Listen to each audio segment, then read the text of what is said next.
Ассаламу алейкум ва рахматуллахи ва баракатух. Бұл сабақта сіздерге жылды қалай қорытындылаймыз, шариғи жолда ешқандай басқа дінге өтіп кетпей, өзіміздің тура дінімізде қалай жылды қорытындылап, келесі жылға қалай нақты жоспар жасауға болады, мақсат қоюға болады деген тақырыпта бөлісейін деп шештім. Ескертетін нәрсе, мен ешқандай ұстаз емеспін, шариғи білім енді алып жатырмын, әлі бастауыштамын, былайша айтсам, әріптерді енді үйреніп жатырмын. Сондықтан мені бір қатты шариғи білімі бар адам деп ойлап қалмаңыздар. Жай ғана өзіме қолданылатын нәрсені сіздерге бөлісейін деп шештім. Енді бізде шариғатта мухасаба деген сөз бар екен, яғни қорытындылау, тәубе ету, шүкір ету, яғни есеп жүргізу деген мағынада. Абай Құнанбаев тоже айтады ғой. Абай Құнанбайұлы негізі адамгершілігі бар, дұрыс адам болатын, адамдық қасиеті бар адам өзіне есеп беру керек деген сияқты. Күнде бір рет немесе аптасына бір рет немесе айына бір рет, ондай хадис та бар, немесе жылына бір рет есеп беру керек өзіне деген. Сол нәрсеге амал ету барысында осындай нәрсені дайындап қойдым сіздерге. Енді ең алдымен ниет етіп аламыз бірінші орында. Алла разылығы үшін өткен жылымызды немесе осы қазір аяқтап жатқан жылымызды жақсылап, қорытындылап, мұхасаба жасап, одан кейін өзімізді түзетуге, алдағы жылымызды пайдалы өткізуге Алла разылығы үшін ниет еттік деп ниет етіп аламыз. Одан кейін осы жылымызға қорытынды жасаймыз. Ол үшін осындай подпункттерге бөлдім. Бірінші, иман және ғибадат бойынша қорытындылаймыз. Мысалы үшін намаздарым. Осы жылы мен намаз оқыдым ба, парыз намаз, немесе оны уақытында оқыдым ба, немесе көп қаза қылып алдым ба деген сияқты осы жерге жазып шықсаңыздар болады. Мен мына документті сіздерге Google дискқа сақтап қоямын, ссылкасын қалдырып қоямын. Сол жерден өздеріңізге скачать етіп распечатка жасап алсаңыздар болады. Одан кейін сүннет нәпіл амалдар жасадым ба, жасасам көңілім толды ма деген сияқты.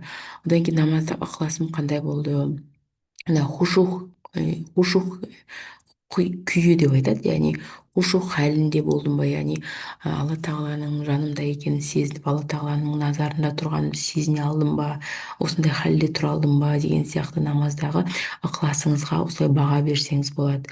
Және Құран деген пунктта Құранды мысалы жылына неше рет оқыдыңыз, немесе айына неше рет оқыдыңыз, аптасына неше рет оқыдыңыз деген сияқты жиілігіңіз қандай болды, соған қорытынды жасайсаңыз болады. Және мысалы тәфсир оқыдыңыз ба, немесе тыңдадыңыз ба, соған ой жүгіртіп, ой толғау жасадыңыз ба, мағынасын түсіне алдыңыз ба, инсайт алдыңыз ба деген нәрселерді тоже жазып қойсаңыздар болады. Және Құранмен байланысым қандай дәрежеде, көңілім тола ма, толмай ма, тоже осындай қорытынды жасап есеп жүргізіп қойсаңыздар болады. Одан кейін ораза, зікір, дұға деген сияқты жалпы осы жылы парыз ораза ұстадым ба, ұстамадым ба, жаңағыдай қаза болып қалды ма, қанша күн қаза болып қалды деген сияқты. Особенно әйелдер бізде жаңағыдай емізулі кезде немесе жүкті кезде ораза ұстамай қалатын кездер болады. Сондай қаза жиналып қалды ма деген сияқты есеп жүргізсеңіз болады. Және нәпіл ораза ұстап жатырсыз ба, қандай ораза ұстауға болады, осы жылы ұстадыңыз ба, соған есеп берсеңіз болады. Және зікір, осы жылы қандай жаңа зікір немесе истиғфар айттыңыз, немесе күнделікті осындай айтып жүрдіңіз ба, зікір айтуыңызға, истиғфар айтуыңызға өзіңіздің көңіліңіз толады ма деп қорытынды жасасаңыз болады.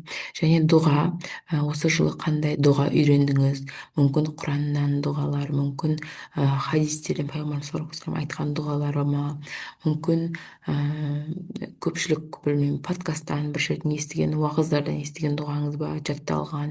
Осы жылы қандай дұға естідіңіз, соны өміріңізде пайдаланып жүрсіз ба деген сияқты осындай қорытынды жасауға болады. Одан кейін екіншісі күнәлар мен әдеттерді талдау. Яғни осы жылы біз күнә жасадық, кандай да бир жүрөгүмүздүн дерттери болду, және кандай да бир жаңагындай адеттерибиз болду, немесе боско убактыбыз өтүп кетүүгө мүмкүн.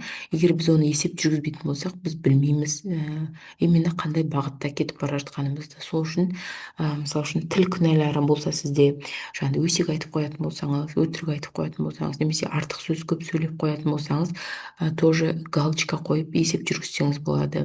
Және жүрөк дерттери болсо сизде, жада кызганыч, көрө алмаушылык деген сыяктуу сезимдер болсо, тоже галочка коюп сол менен жумус істесеңиз болот ары карай. Рия, мисалы бирөөгө мактаныш үчүн истөө, көрсөтүп истөө, адейлеп, билбейм, дуганы, ниетти, садаканы көрсөтүп берүү деген сыяктуу осундай нерселер бармы сизде, тоже өзүңүзгө анализ жасасаңыз болот. Және такаппарлык сезими, өзүңүздү бирөөдөн артык саноо немесе кем саноо, баардыгы такаппарлыкка жатады. Сондай сезимдер болдума, болсо өзүңүзгө тоже галочка коюп эсеп берсеңиз болот. Сосын адеттериңиз, осы жылы сизде кандай адет болду, пайдалуу адет калыптастыра алдыңызбы, немесе зыяндуу адеттериңиз артып кеттима, немесе убактыңызды боска өткөзүп алдыңызбы, тоже эсеп жүргүзсөңүз болот. Одан кийин сол тәубе этетін нерселерди жазуу керек. Яғни осы мисалы үчүн биринчи, экинчи пункттардын бааринен кандай нерсеге тәубе этесиз, кандай нерсени түзөгүңүз келет, жазып койсоңуз болот. Алладан эмне үчүн кечирим сурагыңыз келет, мисалы үчүн мүмкүн каза намаздарыңыз үчүн, мүмкүн дурус дуга эте алмаганыңыз үчүн, мүмкүн осундай тилдин күнәларын, жүрөктүн дерттерине кетип калганыңыз үчүн, мүмкүн зыяндуу адеттер менен айналышканыңыз үчүн, мүмкүн убактыңызды бос өткөзгөнүңүз үчүн кандай нерсеге тәубе эткиңиз келет, осуну жазып койсоңуз болот. Енді үшіншісі ахлақ және қарым қатынасы. Яғни ахлақ деген мысалы үшін адамның мінез құлқы, қарым қатынасы, өзгелермен отношениясын барлығын білдіреді. Яғни мысалы ата анамен қарым қатынасыңыз қандай, немесе ата енеңізбен қарым қатынасыңыз қандай, отбасыңызда жұбайыңызбен қарым қатынасыңыз қандай, көңіліңіз тола ма толмай ма деген сияқты, достарыңызбен қарым қатынасыңыз қандай, достарыңыз бар ма жоқ па, қаншау, қандай болған қалайсыз, немесе біреуді ренжітіп қойдыңыз ба, мүмкін сізді ренжіткен адамдар бар шығар, кешірім сұрау қажет адамдарды, немесе кешірім сұрағыңыз келетін, немесе кешіргіңіз келетін адамдардың тізімін жазып, осылай тоже іштен босатып жіберсеңіз болады. Немесе кешірім сұрау қажет адамдарға барып кешірім сұрасаңыз болады. Осы нәрсені жазып болғаннан кейін шешім қабылдап. Төртіншісі, осы жылдың әр айын жазып еске алу. Яғни мысалы үшін біз білеміз, 12 ай болды, 12 айда әр айда бізде бір жақсылық болды, негізі біз көрмейміз просто. Сондай мысалы үшін қаңтар айында менде қандай жақсылық болды есіме түсірем, сол жақсылыққа алла тағалаға шүкір етемін. Аллахым, қаңтар айында маған осындай нәрсе берген екенсің ғой, соған шүкір деген сияқты. Ақпан айында осындай нәрсе берген екенсің ғой, соған шүкір. Осылай еске түсірсеңіздер, шынымен бір жылда алла тағаланың сізге соншама ризық берген естеріңізге түседі. Және тек қана жақсылықта емес, сынақтардан да өттіңіз, бір жыл бойы қандай сынақ болды, және ол сынақты тек қана минус деп қабылдамай, оны сол сынақтың хикметін көре алу, соның пайдасын көре алу, сол сынақ сізді неге үйретті, қандай сабақ алдыңыз деген сияқты нәрселерді тоже қорытып жазсаңыз болады. Бұл өте пайдалы болады сізге, алдағы өміріңіз үшін, өзіңіз үшін өте пайдалы болады. Сондықтан әр айды есіңізге түсіріп отырып, қандай жақсылық бар, соны шүкір етіп жазыңыз. Қандай сынақ болды, содан қандай сабақ алдыңыз, қандай хикмет алдыңыз, қандай плюсын көрдіңіз, сол сынақтан кейін сіз қандай дәрежеге өстіңіз деген сияқты, рухани, мүмкін материалды, соның барлығын жазып кетіңіздер. Одан кейін әр айда кем дегенде бір шүкір, бір сабақ жазу керек. Мына жерде мысалы алынған сабақты. Одан кейін жалпы шүкір, мысалы үшін иманыңыз үшін, денсаулығыңыз үшін, отбасыңыз үшін, ризықтарыңыз үшін, сынақтарыңыз үшін жалпы шүкір етсеңіз болады. Немесе қасына жазып шүкір етсеңіз болады мына жерге. Одан кейін Аллаға шүкір айтатын нәрселерім, қандай нәрсеге шүкір айта аламын деп тағы қосымша жасаңыз болады. Мүмкін осы жылы балалы болдыңыз, мүмкін көлік алдыңыз мүмкін, умраға сапар шегіп келдіңіз, иә, қажылық өтеп келдіңіз мүмкін, жаңа отбасын құрдыңыз мүмкін, жаңа достар таптыңыз мүмкін, жаңа ортаға ендіңіз мүмкін, жаңа жұмыс таптыңыз. Енді адамда көп қой нығмет, сол қандай нығметіңіз бар, сол үшін шүкір етсеңіз болады, осы жерге жазып тұрып. Одан кейін жаңа жылға осы бәрін қорытындылап болған соң, алла тағалаға шүкір айтып болған соң, біз келесі жаңа жылымызға мақсаттар жазамыз. Яғни мақсаттарды әртүрлі салаларға бөлеміз. Яғни руханиятымызға қандай намаз оқығым келеді, 5 уақыт намаз оқи алмай жүрген адамдар болса, 5 уақыт намаз оқығым келеді, күніне мынанша бет құран оқығым келеді, нақты нақты болу керек. Мысалы үшін 5 уақыт намазға түсе алмай жүрген адамдар болса, 5 уақыт намазға түскім келеді, 5 уақыт намаз оқимын деп ниет етсе. Құран оқымай жүрген адам болса, көп бет құран оқимын деген нәрсе болмайды, ол нақты емес болып қалады. Нақты жазуыңыз керек: 2 бет құран оқимын, 2 бет арабша оқимын, немесе 1 бет қазақша оқимын деген сияқты солай жазу керексіздер. Ілім, білмеймін қандай ілім аласыз, мүмкін мүмкін ақида оқисыз, мүмкін фих оқисыз, мүмкін тәпсір тыңдайсыз деген сияқты.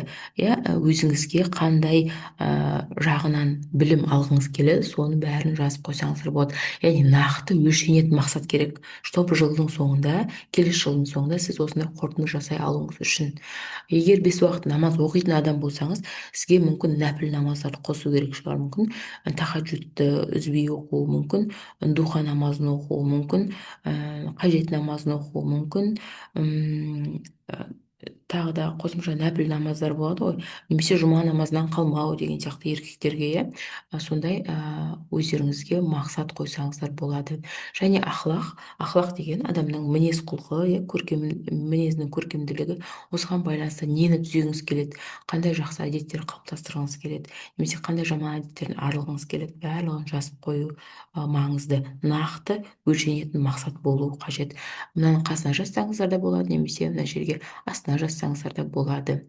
Екіншісі бізде денсаулық саласы. Денсаулық саласында, мысалы үшін, ұйқыңызды түзеуіңіз мүмкін, иә, мүмкін мысалы міндетті түрде 7-8 сағат ұйықтаймын деген сияқты режим қоюыңыз мүмкін. Мүмкін тамақтану, иә, халал тәртіппен, немесе мынандай 3 мезгіл 2 мезгіл деген сияқты, немесе аптасына 2 рет ораза ұстаймын деген сияқты сондай мақсат қойсаңыз болады. Немесе қозғалыс, иә, спортпен айналысамын, немесе 10 000 қадам жүремін деген сияқты осылай нәрсе жазып қойсаңыздар болады. Және психологиялық тыныштығыңыз үшін не істей аласыз?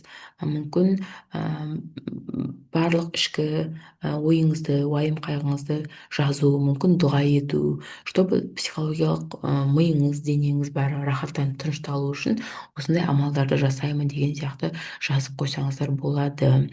Және дүние, қаржыға байланысты тоже мақсат қоямыз. Яғни мүмкін халал табыс табуға, мүмкін қосымша халал табыс табуға деген сияқты мақсаттарыңыз болса, суммасымен бірге жазып қойсаңыздар болады. Міне мына жылы айына мынанша тапқым келеді деген сияқты мақсат жазып қойсаңыз болады. Немесе мынанша қарыздан құтылғым келеді, мынанша садақа бергім келеді, немесе мынандай нәрсе жоспарлап отырмын, жыл соңына дейін осындай суммаға жету, немесе осындай нәрсе алу деген сияқты жоспар жасауға болады.